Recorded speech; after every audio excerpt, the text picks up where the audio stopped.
मैं हूं पूजा सिंह। स्वागत है आप सभी का बुलंद आवाज में। बुलंद आवाज आवाज है हमारी और आपकी।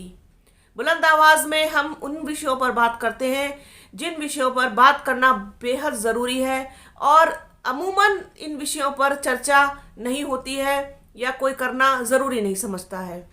बुलंद आवाज ने हमेशा कोशिश की है कि सामाजिक मुद्दों को उठाएं, उन मुद्दों को उठाएं जो जुड़े हुए हैं महिलाओं से, छात्रों से, किसानों से, रोजगार से, अर्थव्यवस्था से। तमाम तरीके के विषयों पर हम लगातार बात करते आ रहे हैं, वीडियो बनाते आ रहे हैं। आप लोगों ने लाइक किया है, शेयर किया है, सब्सक्राइब किया है चैनल को, उसके लिए बहुत बहुत धन्यवाद। आज मैं जिस मुद्दे पर बात करने वाली हूँ वो मुद्दा जुड़ा हुआ है हमारी बहन और बेटियों से, हमारी महिलाओं से, हमारी लड़कियों से। महिलाओं से जुड़े हुए अपराधों की श्रृंखला में जो सबसे कॉमन अपराध है या यूँ कहें कि सबसे कॉमन टॉर्चर है वो है छेड़खानी, यानी ईव टीजिंग। ईव टीजिंग ना सिर्फ शारीरिक रूप से हो सकती है, मानसिक रूप से भी होती है, फ़ोन के ज़रिए भी होती है। सबसे ज़्यादा फ़ोन के ज़रिए लड़कियों को, महिलाओं को परेशान किया जाता है। उनके मैसेजेस पर, व्हाट्सएप पर कॉल्स आना, मैसेज आना और तमाम तरीके की दूसरी कॉल्स आना, ये बहुत ही कॉमन परेशानी है जिससे तकरीबन हर लड़की को, हर महिला को गुजरना पड़ता है या गुजरना पड़ा होगा कभी ना कभी। अब मैं अगर अपनी बात करूं तो पिछले 4-5 दिनों पर मेरे पास भी 2 अननोन नंबरों से मैसेजेस आए हैं जिसने कुछ अश्लील बातें की हैं। तो अब सोच सकते हैं आप कि मेरे जैसी जागरूक महिला और इतने तेज तर्रार महिला कह सकते हैं होने के बाद भी अब यह है कि इस पर लगाम लगाना बहुत ही, कहना चाहिए कि बहुत मुश्किल सा प्रतीत होता है। लेकिन हम अगर अवेयर हैं, हम अगर जागरूक हैं तो हम खुद को टॉर्चर होने से बचा सकते हैं। उसके लिए हेल्पलाइन की मदद ली जा सकती है, पुलिस की मदद ली जा सकती है और तमाम तरीके की जो सोशल एक्टिविटीज़ करने वाली स्वयंसेवी संस्थाएं हैं उनकी मदद ली जा सकती है। तो कहीं ना कहीं कहने का मतलब ये है कि हमें अपनी बेटियों को, अपनी बहनों को जागरूक करना पड़ेगा इस चीज़ के प्रति कि उनके मन में जो एक डर, एक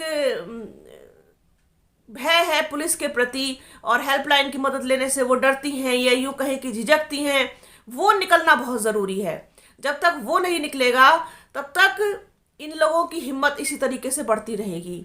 हमें अपनी बेटियों को, बहनों को सिखाना होगा कि आप डरे नहीं, पुलिस आपके साथ है, महिला हेल्पलाइन की मदद लीजिए। इन लोगों का इलाज पुलिस कर सकती है बखूबी और किया भी है। 1090 जो हेल्पलाइन है वो एक बहुत ही अच्छी हेल्पलाइन, महिला हेल्पलाइन है। लेकिन पिछले कुछ समय से, मैं यहाँ कहना चाहूँगी कि पिछले कुछ समय से उस पर भी कॉल बहुत मुश्किल से लग रही है या लगती ही नहीं है, जिसकी वजह से लड़कियों को बहुत ज़्यादा परेशानी का सामना करना पड़ रहा है। इसी विषय में चर्चा को आगे बढ़ाने के लिए मैंने अपने साथ मेहमानों को जोड़ा है। उसमें सबसे पहले दिल्ली से शिफाना अजमल जी को सुनते हैं जो सोशल एक्टिविस्ट है, वो क्या कुछ कहती हैं इस बारे में। मेरा नाम Shifana Ajmal, I am a social worker and a counsellor.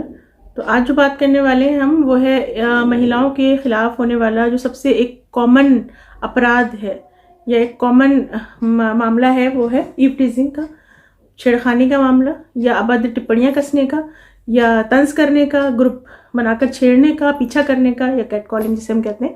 तो ये इतना कॉमन है कि कभी ना कभी, कहीं ना कहीं हर महिला ने इसको अपने जीवन काल में झेला होता है। चाहे एक 2 साल की छोटी बच्ची हो या एक 60 से 70 या 80 साल की एक बुजुर्ग महिला हो, हर किसी ने इसे कभी ना कभी अपने जीवन काल में सहा है, झेला है।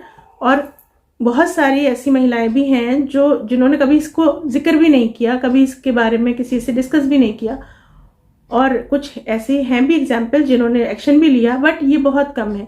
तो क्यों नहीं बोल पाती हैं महिलाएं इसके बारे में खुलकर अपने मित्रों से, या फिर हेल्प क्यों नहीं ले पाती हैं? हालांकि इतनी सारी हेल्पलाइंस हैं, इतनी सारी ऑर्गेनाइजेशंस हैं और बहुत सारे संस्थाएं इसी क्षेत्र में काम कर रही हैं। जब से ये निर्भया केस हुआ तब से तो इस चीज़ में ज़्यादा अवेयरनेस क्रिएट करने की कोशिश की गई कि किस तरह से आप जल्दी से जल्दी मदद ले सकती हैं अगर आपके साथ कुछ इस तरह से अपराध हो रहा है, और आप शिकायत कर सकती हैं और पुलिस भी तुरंत एक्शन लेती ही है।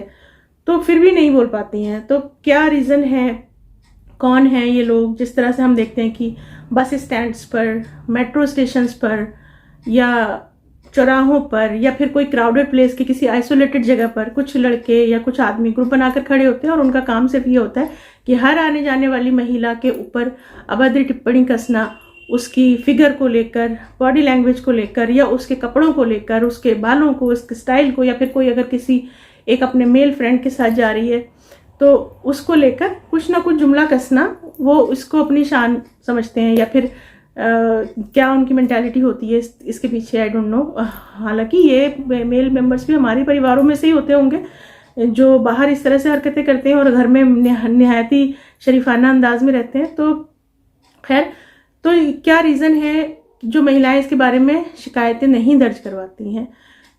पहली बात तो हेसिटेशन बहुत होता है कि अगर मैंने कंप्लेन की तो मेरे ऊपर सबसे पहला जो आरोप लगेगा वो ये होगा कि तुमने कुछ किया होगा, तुमने ड्रेसिंग ऐसी की होगी, या तुम्हारी बॉडी लैंग्वेज ऐसी रही होगी, या तुम हंस क्यों रही थी ट्रेन में, बस में, या तुम ओवरऑल जो भी बात होगी। तो ये एक टैबू अराउंड जो क्रिएट कर दिया गया है इसके, तो वो इसीलिए बोल नहीं पाती हैं।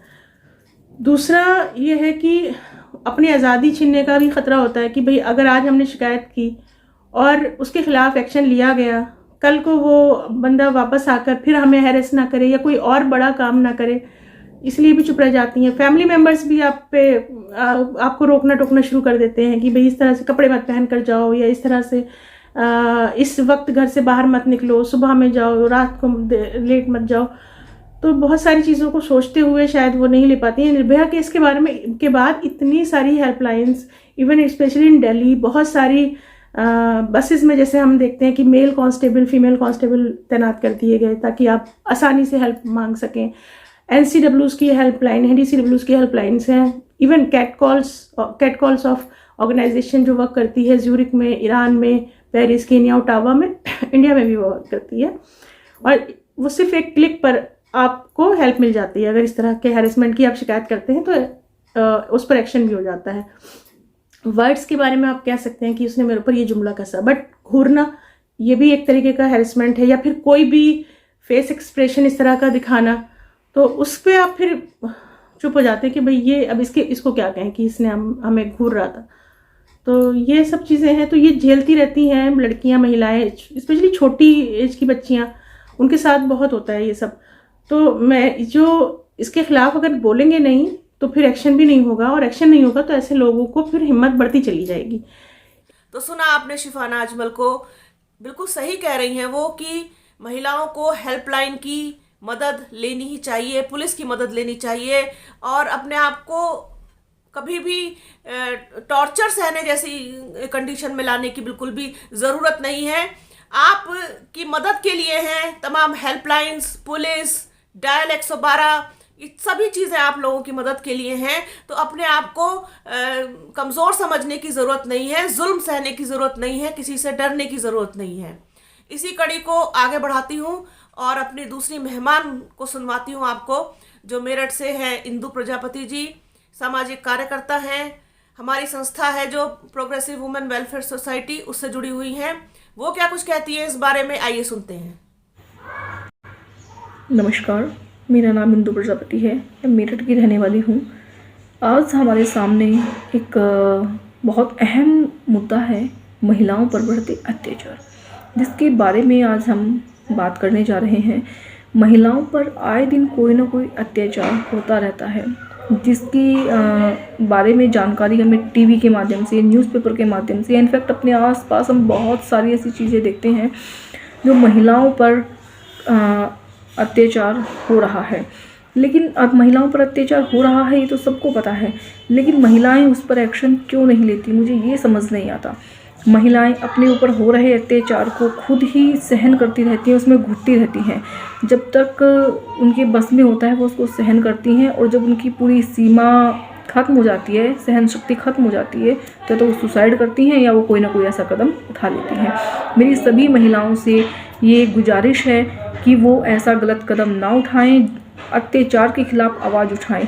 और उसकी कंप्लेंट पुलिस में ज़रूर करें, क्योंकि हमारा कानून महिलाओं के प्रति इतना सतर्क हो चुका है। तो हमारी गवर्नमेंट ने भी इतने सारे ऐप बनाए हुए हैं जिन पर आप सीधा कंप्लेंट भी कर सकते हैं।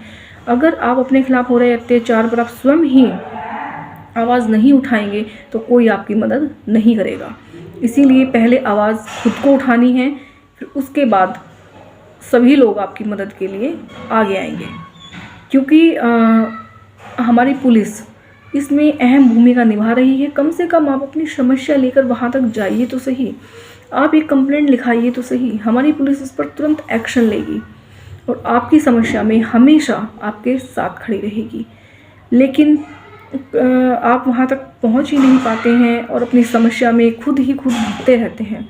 मेरा सभी महिलाओं से ये अनुरोध है कि वो पुलिस के पास जाएं, अपनी कंप्लेंट लिखाएं और पुलिस का सहारा अवश्य लें।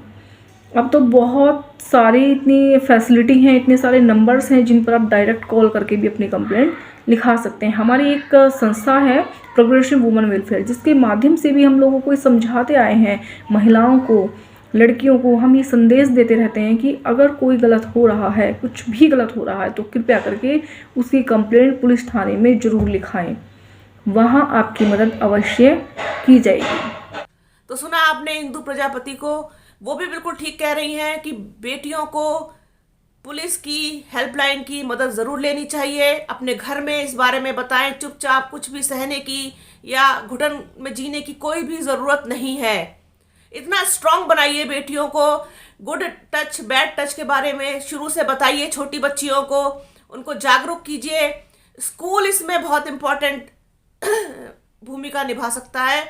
मैं आपको एक उदाहरण देती हूँ। जब मैं पढ़ाती थी, बच्चियों की क्लास लेती थी, तो मैं उनको ज़रूर बताती थी 10 मिनट 15 मिनट समय निकाल के अपने पीरियड से कि हमें किसी से भी डरने की ज़रूरत नहीं है। किसी भी मैसेजेस को, किसी भी छेड़खानी को, किसी भी परेशान करने वाले व्यक्ति को बिल्कुल भी सहने की ज़रूरत नहीं है। उसकी तुरंत शिकायत अपने घर में करें, अपने माता पिता से करें, अपने भाई से करें। और इसके अलावा अगर बड़ी वयस्क लड़कियां हैं तो वो उसकी शिकायत महिला हेल्पलाइन में करें और पुलिस की मदद लें। ये मैं सिखाती थी। तो स्कूल प्रबंधन को, स्कूल मैनेजमेंट को, टीचर्स को ये ज़रूर बताना चाहिए, ज़रूर सिखाना चाहिए। इसके अलावा घर में भी माता पिता को अपनी बच्चियों को ट्रेन करने की ज़रूरत है, उनको बताने की ज़रूरत है, बजाय इसके कि आप उनको डरा दें या उनकी ही गलती निकालें या ये कहें कि तुमने कुछ किया होगा या तुमने ठीक से अच्छा बिहेवियर नहीं किया होगा बाहर, तभी तुम्हारे साथ छेड़खानी हुई। ऐसा नहीं है। देखिए, ये बहुत ही बैड एलिमेंट्स जितने भी हैं, ये हमारी सोसाइटी के बीच से आए हुए लोग हैं और ये जानते हैं कि महिलाएं कमज़ोर हैं, जबकि ऐसा बिल्कुल भी नहीं है। ये उनके दिमाग की गलत फहमी है। उनका इलाज, उनका कहना चाहिए कि बंदोबस्त बहुत अच्छे से कर सकती है पुलिस। पुलिस आपकी सहायता के लिए है।